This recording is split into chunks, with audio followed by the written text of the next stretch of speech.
Hey Gemini, Ali from Indigo Ascension. Welcome to your weekly quick read for the week beginning November the 30th through to December the 6th. Now, I wanted to focus this week's readings on the full moon lunar eclipse in your sign simply because that energy goes deep and it spans for a couple of weeks and many will be still processing that.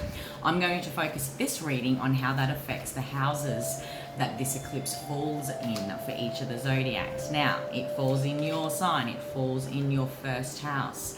And for all of the mutable signs like yourself, so along with Virgo, Sagittarius, and Pisces, the mutable signs might find this eclipse a little bit challenging simply because of the houses it falls in, okay?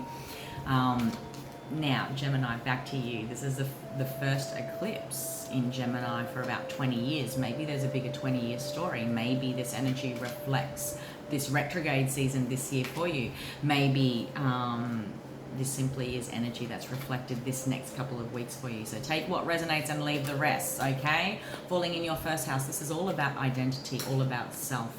Eclipses, especially full moon eclipses, are about what needs to be eclipsed, okay? So think of the phoenix rising, gem. Think of the process of a snake shedding its skin, a caterpillar transforming into a butterfly. When an eclipse falls in our first house, there's deep transformation at play, and certainly I'm sure you guys can relate because you have kicked off an ecliptical cycle this year, along with Sagittarius falling across the table in your 7th house. It's a big one for you guys for the next 2 years.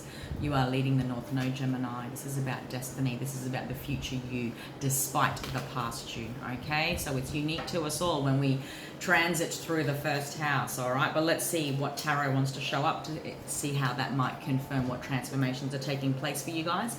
And I will finish with a crystal card. This is about the balancing of karma, my friend. I could certainly look at 6 of coins and apply that to money. Maybe there's money owed. Maybe there's a relationship with money. But let's go deeper still, Gemini, especially when it hits our first house. This is about the balance, the equal reciprocity of giving and taking. Now, I can apply that to funds, investments. I can apply that to connections, relationships, intimacy. I think last week's readings were all about, with your full moon, lunar eclipse, was all about, you know, we know on a business level, if we take money into a shop, I'm going to expect an equal return via a service or a product, yeah? Do we do that in our relationships? What needs to be eclipsed? How can I deeply transform by imbuing this first house energy? Really let go of an old version of myself that perhaps really needed to come karmically into balance in order to experience harmony, okay? The 6 eventually graduates into an 8, which is abundant energy.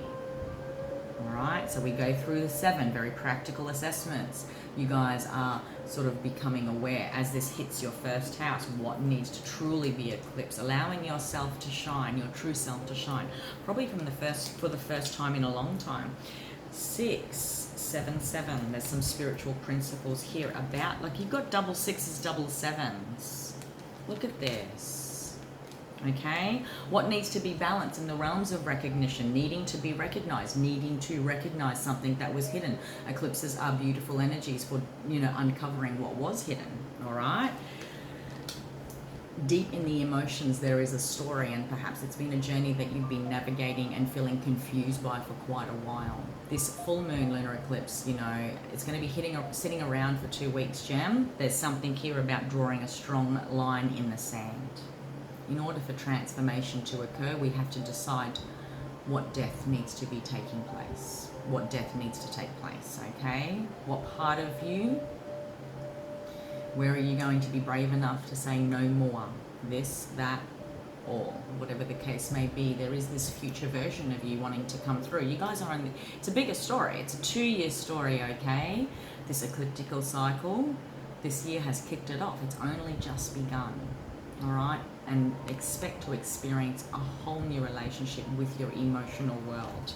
Alrighty, let's take a look and see how the crystal cards want to complement that theme, my friend. Double 6s, double 7s.